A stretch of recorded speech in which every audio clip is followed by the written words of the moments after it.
I was sitting in my office, looking over quarterly reports, when my phone vibrated on the table. Dima's name appeared on the screen. It was strange, he usually wrote in the messenger first.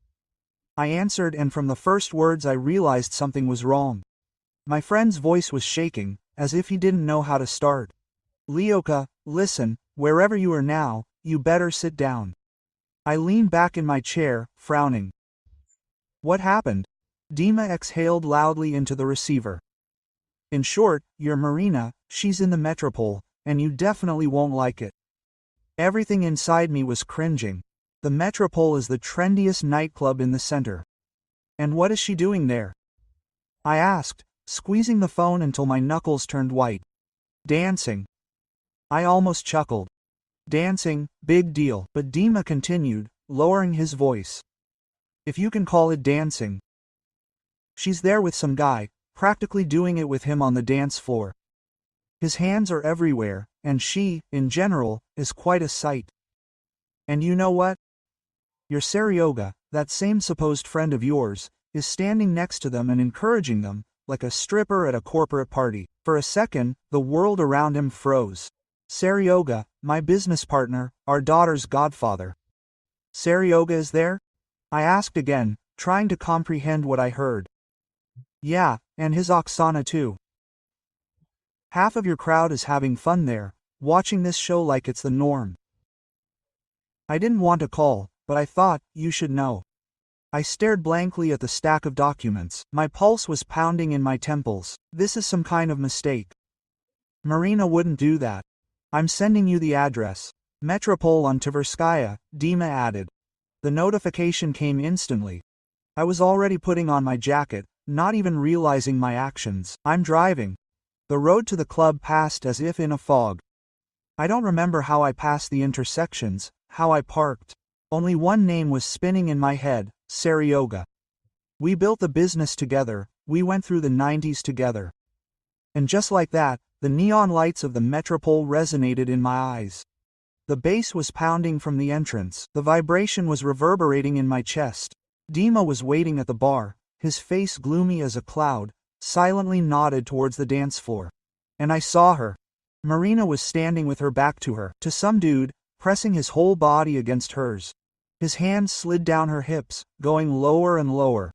They moved to the rhythm of the music so harmoniously, as if they had been rehearsing this for years. Then she turned around, and I saw how their lips merged in a kiss. The guy ran his fingers through her hair, pulling her closer. Artyom, her ex from college, the same one who dumped her in her third year. Before me, Seryoga and Oksana were standing nearby, clapping and shouting something, bursting into laughter. Several of our mutual friends, those who visited us at home, ate at our table, smiled and whispered. Something inside snapped. I don't remember how I ended up next to them. Marina turned slowly, noticing me. Surprise flashed in her eyes, but immediately disappeared. Instead of shame or guilt, she smiled. Lazily, brazenly. "Oh, Lyash." I raised my hand, cutting her off, mid-sentence. My voice came out calm, even too calm. No need for excuses. Keep them to yourself. You'll have time to regret it."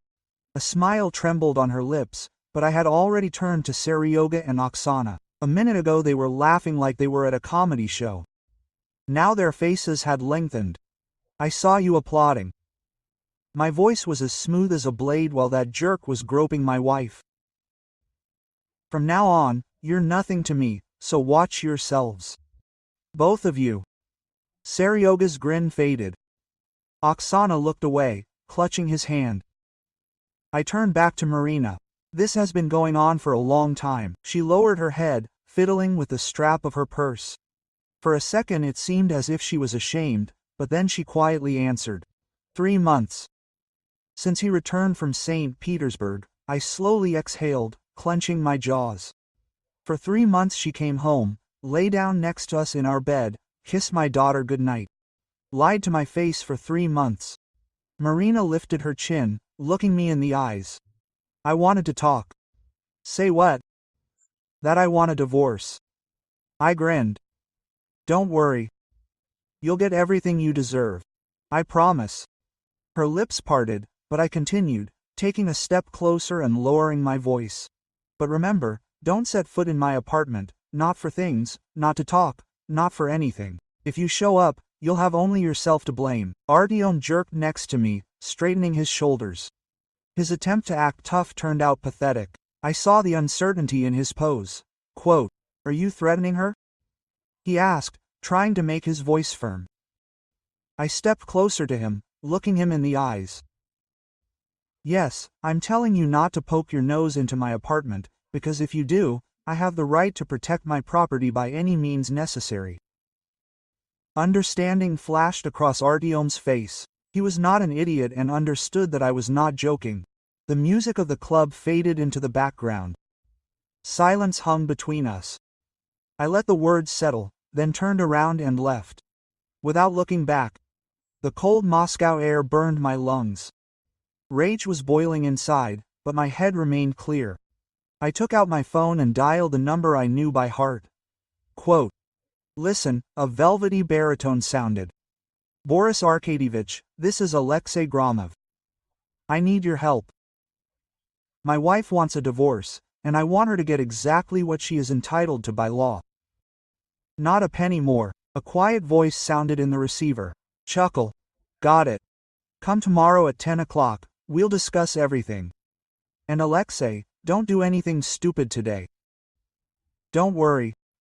I know what I'm doing." Boris Arkadyevich Zolotstov was considered the best divorce lawyer in Moscow. They said that after his work, ex-wives left the court in just a coat. On the way home, I stopped at the bank. Luckily, my personal manager was still there. I withdrew all the cash from the joint accounts. According to the law, half was mine, and I just took my share. Let him try to prove otherwise. The apartment greeted me with silence. Our daughter was with my mother. Lucky. I walked through the rooms, looking at everything with new eyes. A 3-room apartment in a good area, bought before the wedding with the money from the sale of my grandmother's apartment. My property. In my father's company, I am listed as an ordinary sales manager. Formally, I have no share. The smart old man had foreseen everything. The phone vibrated. An unfamiliar number, but I knew who this. "Kostyan," I asked. "You know, bro. I heard. You have problems. Need help." Konstantin, a former comrade from Chechnya. We've been through so much together that civil showdowns seemed like kindergarten. "Need help. You can come over and grab the guys if you're not busy." "Don't even doubt it. We'll be there in about 40 minutes. They arrived in 35. Kostyan, Max and Vitek are reliable guys who've been through fire and water. The kind who understand what brotherhood and honor are." "What's the task?" Kostyan immediately got down to business. I nodded toward the apartment. "Pack up and take out everything that belongs to my faithful. Carefully put it by the entrance." Max, the smartest one, squinted. "How carefully?" I grinned. "Well, you know, army neatness, so that the one who packed it knows." Vitek smiled broadly. "Got it, Commander. We'll do it in the best possible way." They got to work. The apartment was filled with the sounds of opening cabinets, creaking doors, and the stomping of army boots. I watched, feeling a gloomy satisfaction. Max pulled out her wedding dress, examining it. "Boss, what should I do with this?" "Make sure it's fragrant." He grinned, took a can of stew from his backpack. They always carried emergency supplies with them. An old habit. He opened it, sniffed it. "Oh, expired. Just right." I watched as he poured the contents onto the snow-white lace. Greasy brown stains spread across the fabric. Then he carefully folded the dress and put it at the very bottom of the box. In 2 hours everything was ready. The boxes stood neatly, in military neatness, at the entrance. The doorbell rang without delay. I knew who it was. Larissa Petrovna, my mother-in-law, stood behind the door, her face distorted with excitement. Seryoga and Oksana. They must have come to help with the things. I pointed at the box. Take it and get out. If you leave it, the janitors will take it to the dump in the morning. Seryoga opened his mouth, but I just looked at him. He shut up, and they silently began to drag the boxes to the car. Larissa Petrovna stayed. I let her in. She went into the living room, looking around. There was no trace of her presence left in the apartment where her daughter had lived just yesterday. The mother-in-law sighed heavily. Her face showed not only sadness, but something else as well. Shame, disappointment. Before you say anything, she began quietly but firmly. Marina acted meanly. There is no excuse for this. I crossed my arms over my chest, waiting for her to continue. I did not come to defend her. Larissa Petrovna wrung her fingers. She just says that she loves him and loves you too in her own way. That's all I wanted to say. I did not let her finish. Short bitter the laughter escaped of its own accord. If she had ever loved me, she wouldn't have run back to the guy who dumped her. Larissa Petrovna shuddered at my words, but I continued. 5 years of marriage, and it turns out I was just a placeholder, a convenient option for the time being while she waited for him to return. And now that her first love has returned from St. Petersburg, my usefulness has been exhausted. I can throw it away. My mother-in-law took out a handkerchief and dabbed the corners of her eyes. I understand how you feel, Lyosha, but I can't get through to her. And I don't have to. I shook my head. I don't want her back. She made her choice. She wants a divorce. Great. I'll make sure she gets exactly what she deserves. Fear flashed across Larissa Petrovna's face. You won't harm your wife. Her voice trembled. I smiled coldly. There's no physical harm. Unless she tries to do it herself. She stays away from me, I stay away from her. It's simple. The woman sighed with relief, but I wasn't done yet. And here are the 5 years she stole from me. I leaned a little closer. There would be retribution for this. And not only with her, but with those traitors who called themselves my friends. The mother-in-law's face lengthened. She turned away, collecting her thoughts. Quote, that's what I was afraid of, she whispered. I softened, reached out, put my arm around her shoulders, felt her fragile body trembling. I'm sorry, but your daughter will pay for everything. When I let her go, she wiped away a tear and suddenly smiled. Sadly, but sincerely. I can't fix what she did, Lyosha. But you will always be like a son to me. For a moment, I was speechless. Then I nodded. Thank you. Larissa Petrovna took a deep breath, straightened her shoulders and went to the door. In her apartment on Chistai Prudi, Larissa Petrovna was sitting in the semi-darkness. The table lamp cast long shadows on the walls. A cup of cold tea stood untouched. All evening she had been replaying the conversation with Alexei in her head. The front door slammed. Marina burst into the apartment, her heels slapping. Behind her, Artyom, looking like a winner who doesn't give a damn about the world. They looked like a couple who were not at all worried about the ruined life. Larissa Petrovna raised her tired eyes. Darling, I don't even know what to say about what you've done. Marina rolled her eyes and plopped down on the sofa, kicking off her shoes. Oh, Mom, come on. Lyoshka will survive. He's our Iron Felix. He'll pull himself together and move on. The mother's gaze darkened. He'll move on, she repeated sharply. Marina grinned, leaning back on the pillow. I've already talked to a lawyer. We're filing for divorce next week. Artyom put his arm around her shoulders. Everything is correct. Marinka is entitled to an apartment and half of his business. Larissa Petrovna sat motionless, watching them. Marina ran her hand through her hair, clearly pleased. Artyom and I will live in that apartment, we'll do some renovations, everything will be new. Artyom nodded vigorously. And when we get a share in the company, we'll sell it. There's enough money for our own startup. We dreamed about it back in college in his business. Marina looked at him dreamily. Everything will be perfect, darling. Larissa Petrovna was silent for a long time, and then she laughed. It was a sad laugh. There was something icy in it, which made Artyom's grin fade slightly. Mother shook her head. Mice and men make plans. Only sorrow is born from them, she quoted slowly. For a moment of hope, a year of tears and sorrow borders. Marina frowned. What? Robert Burns heard of such a thing? Marina exchanged glances with Artyom. He shrugged. No, Larissa Petrovna nodded understandingly. It's okay, you'll see everything for yourself soon. She stood up, straightening her dress, and left the room. 2 days later, I was sitting in the car a block away from Marina's office. Early morning, the sun had barely risen above the rooftops. The day was going exactly according to plan. I glanced at my watch. Any minute now. A man in a formal suit. Igor, a court courier recommended by Boris Arkadyevich, a professional with a talent for dramatic effects. A few minutes later, he was already in Marina's office. I leaned back in my seat, imagining her face as she handed it to me.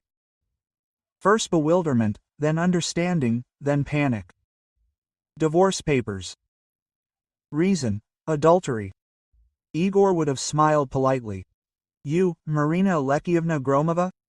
She would have nodded, probably thinking of some routine paper. Registered delivery for you. Have a nice day. I grinned, imagining the silence in on space as everyone stared at her. News travels fast in our area. By lunchtime, the entire business center will be in the know. The envelope contained more than just documents. The photographs from Metropoli were crystal clear. Marina and Artyom in each other's arms, absorbed in each other. No excuses to come up with. I drummed my fingers on the steering wheel, watching her run out of the office. And rushed to the boss. Everything was on schedule. Mikhail Borisovich, her boss, was an old friend of mine. Unlike me, he saw through Marina right away. He had warned me once, but I hadn't listened. The phone vibrated. Mikhail, it's ready, he said without preamble. He sent me home. You should have seen her face. Thank you. Do as we agreed. Don't worry, buddy.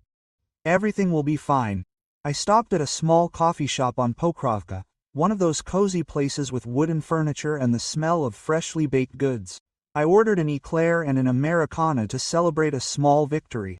I sat by the window, watching the passers-by. The world continued to spin. People were rushing about their business, laughing, living, and somewhere in another part of Moscow, Marina's world was collapsing. The phone vibrated. Her name was on the screen. Right on schedule. I answered without even having time to say hello. You bastard, do you want to destroy me? Her voice was shaking with rage. I stirred my coffee absolutely calm. Good morning to you too, Marina. Don't pretend. I read your papers. Where's my share of the apartment? Where's half of the business? I took a sip of coffee. Your half evaporated the moment you lay down under a man who is not your husband. A second of silence. Then an explosion. You're a scumbag. I leaned back in my chair, watching the couple walking arm in arm. What simplicity, loyalty. If you need anything, ask your boyfriend, I continued in an even tone. Maybe he'll buy you the dream apartment you were planning to sue me for. Her breathing became intermittent, her rage transmitted even through the phone. Time to twist the knife. And by the way, keep in mind that there is a restraining order against you and your boyfriend. Stay away from my apartment and office. I heard her take a breath for another tirada, but I had enough. Hang up. I put the phone down. Table, took a bite of eclair. Still warm. Perfect timing. After hanging up, I felt a deep sense of satisfaction. One battle had been won, but the war was not over. Now it was Seryoga Oksana's turn to feel the price of betrayal. But first, I'd like to introduce myself properly. Alexei Gromov served in the airborne forces for 5 years, 2 tours in the Caucasus, 1 in Syria. After demobilization, he returned home and began managing his father's digital company. A small firm, but irreplaceable in our area. Network maintenance, equipment supply, technical support.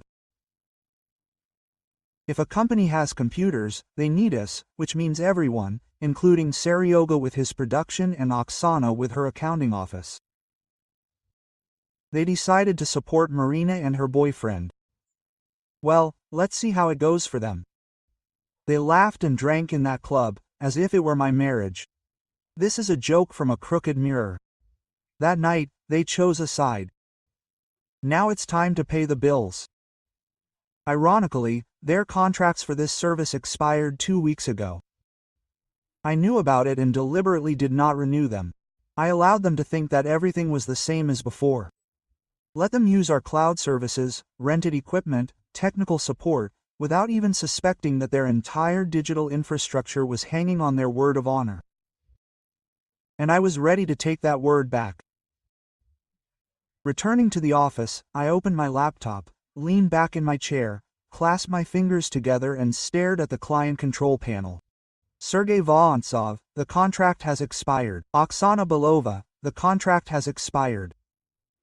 Their companies had no idea that at any second I could erase their data from our servers, turn off the systems. They had no backups. I knew their indifference. One click, and their business would roll back to the 90s to papers and calculators. I slowly exhaled. It was time to call Igor, our client manager. Alexei Sergeyevich, I'm listening, he answered after the second ring. Igor, I have an assignment. We need to send official notifications to Vorontsov and Belova. The contracts have expired. We give them exactly 2 days to back up the data. On the third day, a complete cleanup of the servers and removal of the equipment. Pause. Then Igor chuckled. Wow, you're not kidding. I heard that you have disagreements with them. I heard the click of a keyboard. I'm preparing letters. Should I compose them correctly or with a hint? I chuckled extremely correctly. But no offers to extend. Let them understand, they are on their own now. Igor whistled, understood. They will panic when they realize that they ignored all the reminders. That's the point. They thought I would automatically extend everything.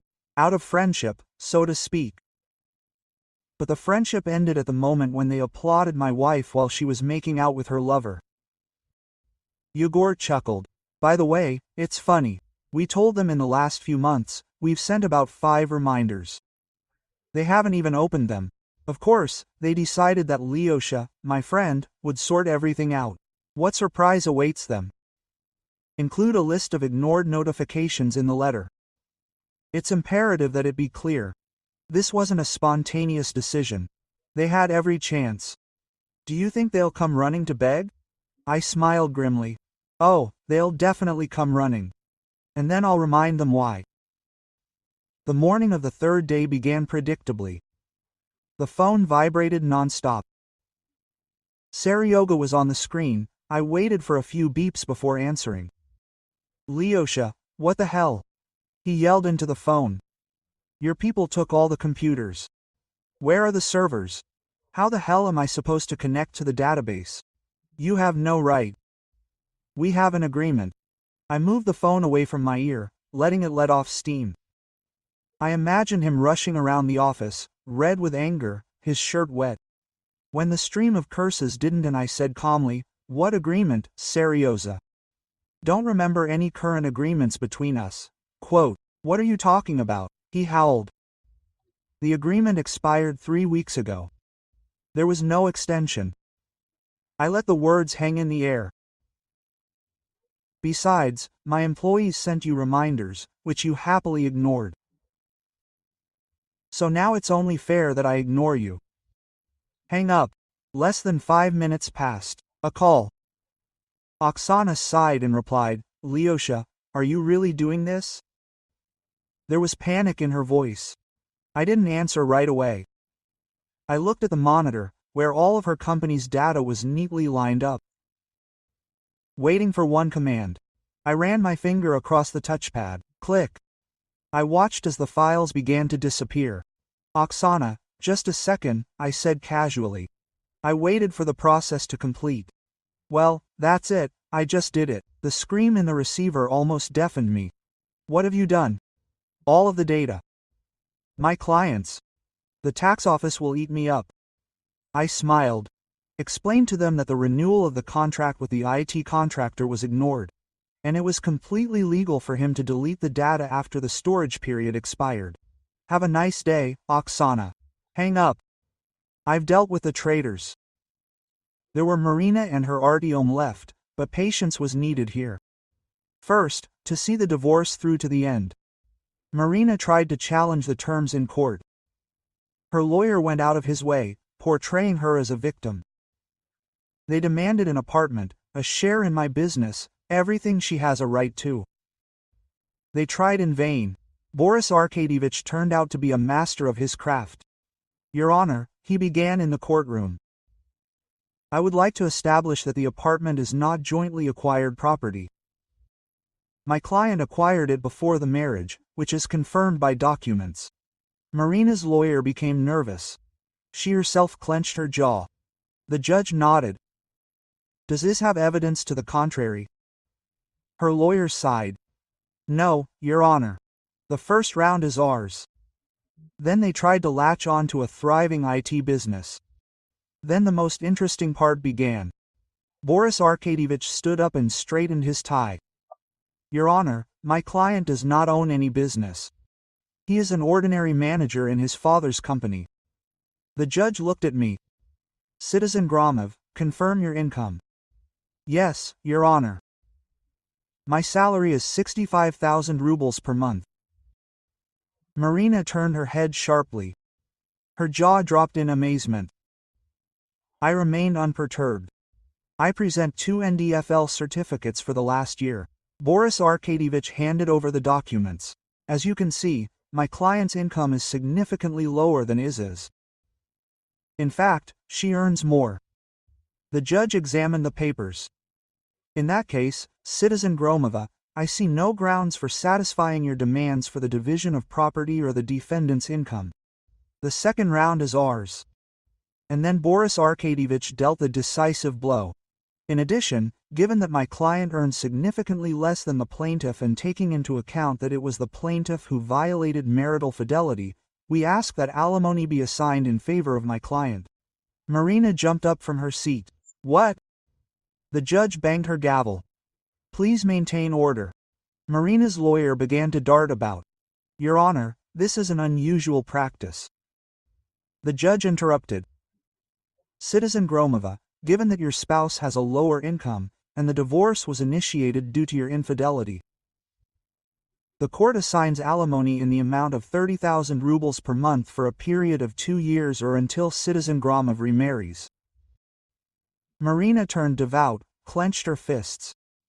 She seemed about to explode, but she was powerless in the courtroom. Knockout. I could barely contain my smile. When we left the courthouse, Marina caught up with me on the steps. You set it all up, manipulated everything. I shrugged. No, Marina, I just let the truth out. She gritted her teeth. Do you think I won? I grinned. I know that.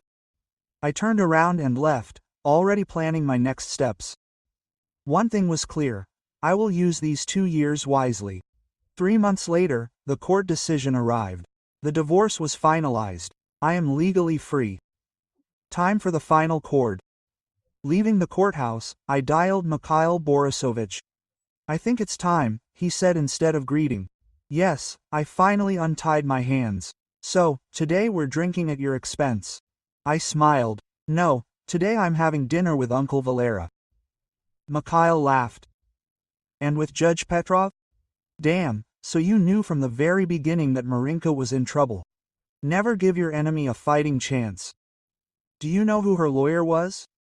Who? Grigory Semyonovich. Old man Grisha, Mikhail was amazed. The same one. I set her up completely. Grigory Semyonovich was my cousin on my mother's side. In our city, everyone knows everyone else. Tomorrow evening we're drinking at my expense, I promise. In the meantime, I'm preparing the documents for Marina. By tomorrow evening, she will no longer be here. And what about Artyom? I talked to Rafika Izmailovich, his boss. I explained the situation. He went crazy when he found out that his employee was having an affair with a married woman. By the evening, Artyom will be fired without recommendations. Thanked Mikhail and passed out. A week later, on a quiet evening, there was a knock on the door. Larissa Petrovna was standing on the threshold with an inscrutable face. "Hello, Lyosha. Come in." She sat down on the sofa in the living room, smoothed out her skirt, then looked at me with a slight smile. "I don't know how to say it, Marina. This is just a nightmare." Now I settled into the armchair opposite. "No wonder. She's getting ready to leave town." I chuckled. "Logical. Burned all the bridges." Larissa Petrovna bowed her head. "No, Lyosha, she didn't just burn bridges. She crossed the wrong people." I met her gaze, for the first time in a long time, feeling real satisfaction. "I don't regret what I did, and I shouldn't. She deserved it. Took you for granted, destroyed your marriage." I nodded. Larissa Petrovna leaned forward, lowering her voice. "Seryoga and Oksana are getting a divorce." I raised an eyebrow. "Really?" "They blame each other for the disaster. The business is ruined. Clients have filed lawsuits for millions." I whistled. "They don't have millions." "Exactly," she grinned. I leaned back. "They deserved it." She paused. "Ah, Artyom." I bowed my head, waiting. "Already left the city." I was not surprised. A coward had to run away sooner or later. 2 days ago, he and Marina had a big fight. It came to blows. I silently waited for him to continue. He slapped her. I didn't interfere, I just stood and watched. A thought flashed through my head. A woman spoiled by a man who loved her is now being beaten by the one for whom she gave up everything. What is this consequence of her choice? Larissa Petrovna looked at me carefully and stood up. "It's time for me to go." I stood up too. "Good luck, Larissa Petrovna." She smiled for the last time. "Goodbye, Lyosha. Life has come in a miraculous way, into balance." After all this storm, I felt something I hadn't felt in years. Peace. No weight on my shoulders, no toxic people feeding on my energy. The apartment was quiet, but not lonely. Calm. Finally, I had time to do what I liked. For example, get dogs. I always dreamed of German shepherds, but Marina couldn't stand them. Well, Marina is gone, and I can do what I want. I took 2 puppies from breeders in the Moscow region, a brother and sister. I named them Count and Gerda. Count, brave, always ready to protect. Gerda, smart, first evaluates everything, then acts. They became my shadows. They followed me everywhere, slept by the bed, made sure that I was never alone. Morning runs became more fun. Home more lively. They made me smile more often than in recent years. And then Katya appeared. I met her at the dog park in Philly. Or rather, the first she was met by the Count and Gerda. She was sitting on a bench with coffee, while her German shepherd Rex was wrestling with a stick the size of himself. My 2 rushed towards him, and before I could call out to them, all 3 were already playing tug of war. Katya laughed. "It looks like we have a gang forming here." "It looks like it." "Sorry if mine are disturbing you." She waved her hand. "What are you saying? This is the most fun I've had all week." We talked for over an hour, watching the dogs.